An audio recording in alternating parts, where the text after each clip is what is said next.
But they also agreed that that the kind of necessitation had to be of a different sort than that was invoked by the absolutists. So for them, they argued that the will always acts in such a way that it's necessitated to choose that means which was perceived to be the best. This avoided, they thought, the bruteness, which I guess it surely does, and they also thought it provided grounds on which a conditional knowledge of creaturely choice might be known. If God could know what judgments a creature would make about the available options, he could from this infer the creature's choice.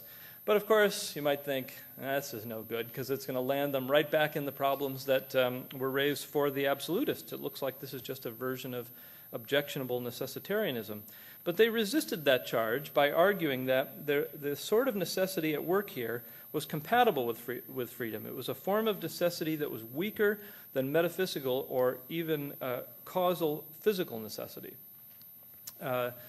So this sort of necessity, they thought, manifests itself when, and they would give this, there's long lists of examples as you go through these moral necessitarian writings. They give all these examples of cases where they think people's behavior is necessitated, but not in a way that's physical or metaphysical or inconsistent with freedom. So a starving person given food with no impediments to eating will eat it. A pious person who could save all of humanity by reciting an Ave Maria will recite it. A mother given a drug with no side effects to cure her terminally ill child will administer it, and so on and so on and so on. By their lights, they thought, look, in each of these cases, the description of the case is such that it's not possible for the person in question not to do the action described.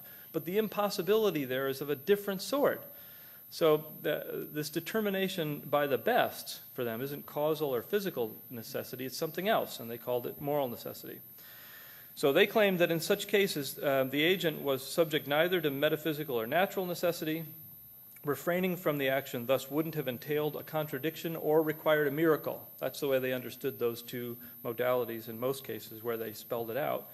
And this seemed to fit quite naturally with the claims that St. Thomas makes, for example, that no created good could necessitate the will absolutely. That's the centerpiece claim that St. Thomas makes with respect to these issues.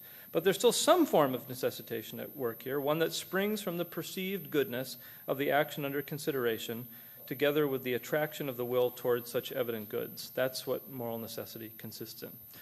Such views on the connections between... Sorry, I have funny things popping up on my screen here. I was just wondering if they were popping up there.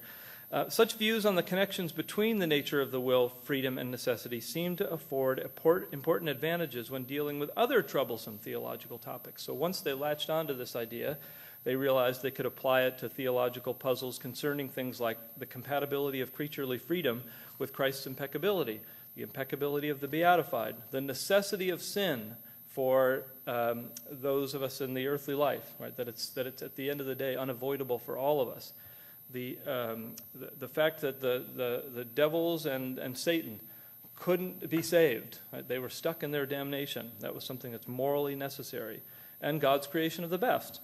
And so what I want to focus on here are some of the things that they said with respect to that last issue as a way of trying to draw some parallels with Leibniz. So first of all, I want to look at some points of agreement between these two central figures.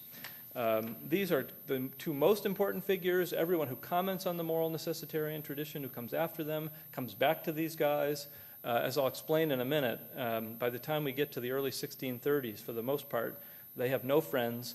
Everyone who comments on the Summa is arguing against these guys. So they are the standard bearers for the view. So first, we'll just run through a number of what I call principles of agreement. God's choice of the best is not physically or metaphysically necessary, so he can freely refrain from this choice.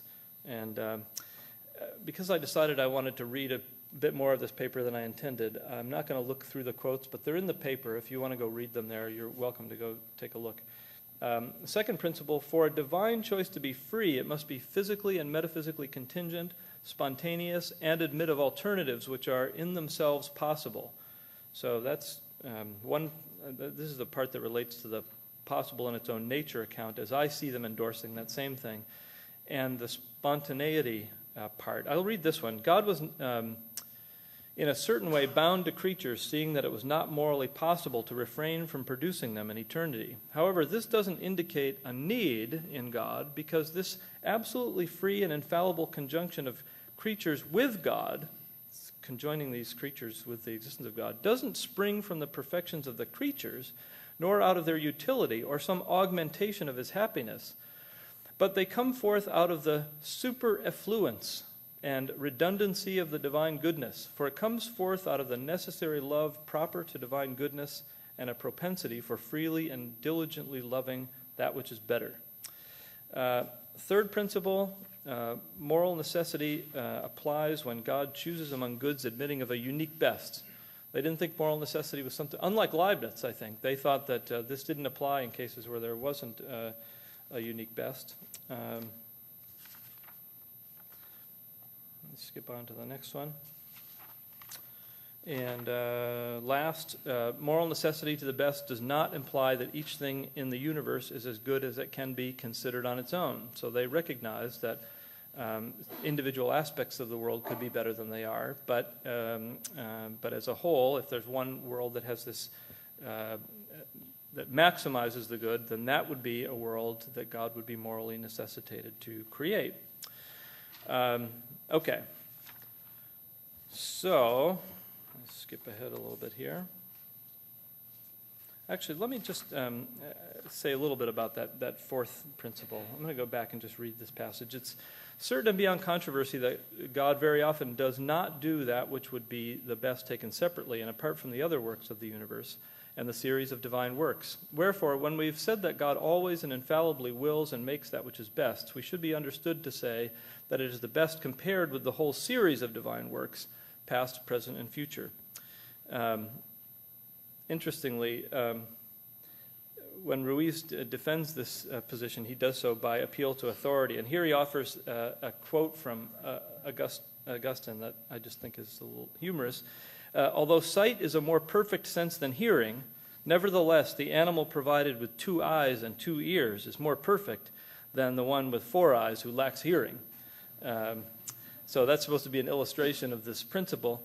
The principle raises some difficulties for them. So first, if moral necessity to the best applies only to God's choice among things as embedded in whole worlds, complete series, it seems that moral necessity would only apply to choices among whole worlds. But both of them are reluctant to hold that God's choice with respect to this world is morally necessary. Ruiz, for example, argues that worlds with more substances than our worlds, or worlds which are of longer duration than our world, would be better than our world. Second, Ruiz and Granado are emphatic that certain features of the actual world obtain because it's vastly better that those things obtain rather than not. This sort of reasoning would be out of place if the choice of the best was applicable only to the series as a whole and not to the individual constituents. The most pervasive example of this type of reasoning focuses on the incarnation, though other features of the world are singled out as well, and I have another passage in the paper that points to that. So what is the focus of God's will to create the best on their view? Whole worlds or individual components? There are 2 ways the tension might be resolved. First, it might be the case that there are certain types of possible created goods which are especially important. If these types admit of an intrinsic best, then God is morally necessitated to create a world containing the best token of that type in whatever world he creates.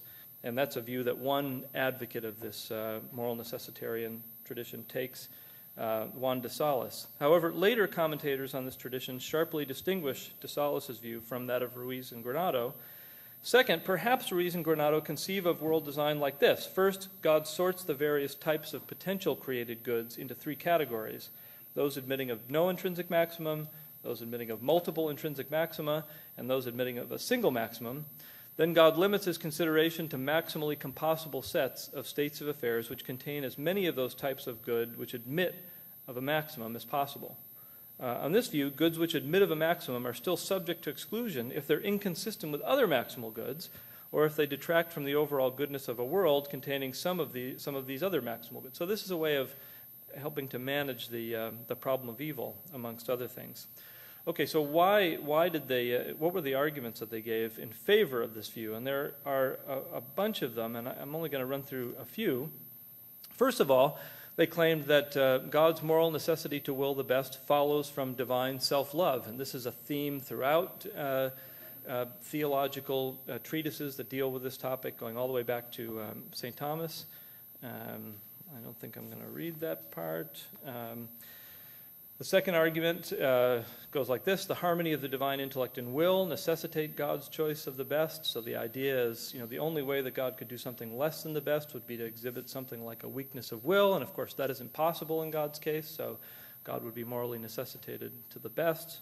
There's some passages in the paper with respect to that.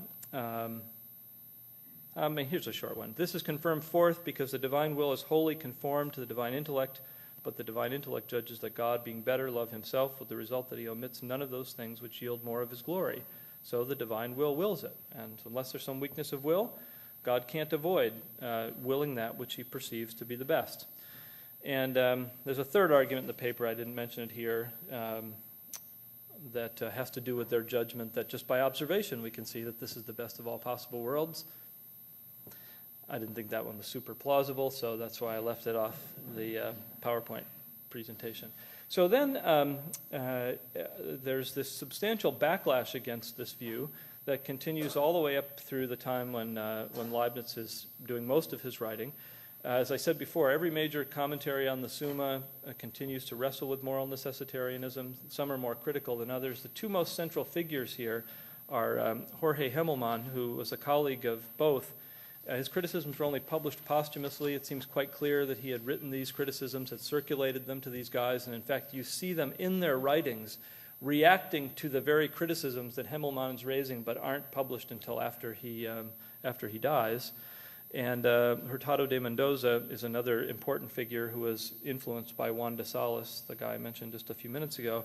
And these criticisms become entrenched in the tradition, and for the most part, people regard them as being decisive against it until there's a later sort of revival in the 1680s. I mean, this is a back and forth issue, but this is the general trend.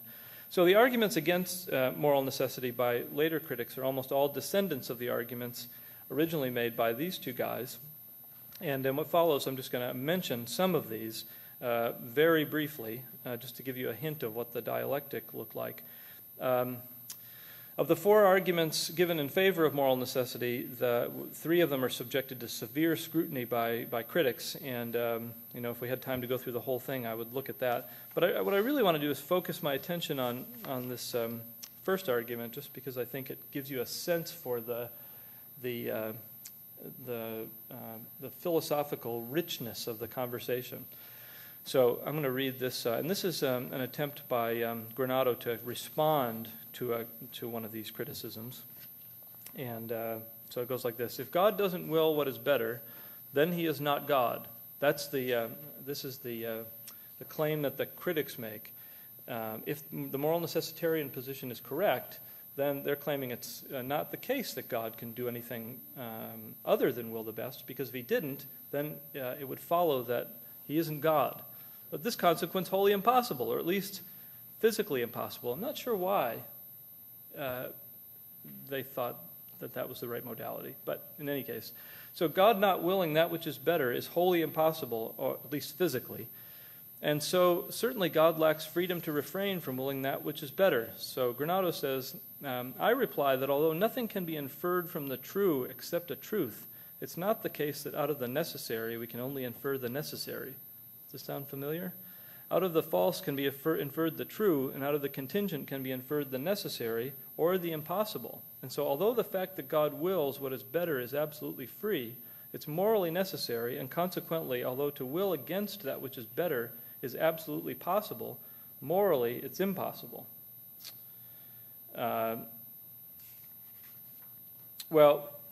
This line of response, I say in the paper, seems about as hopeless here as it did when Leibniz tried it out later. But Granado goes on to defend the view by way of an important and widely discussed example. So he provides this analogy that he thinks is a helpful illustration of the view he wants to defend.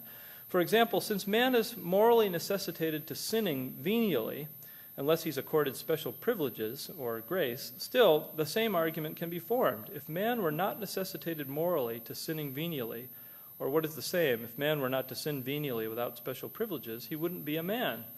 But man doesn't have the physical power not to be a man, so he doesn't have the physical power not to sin venially. The major is certain, the minor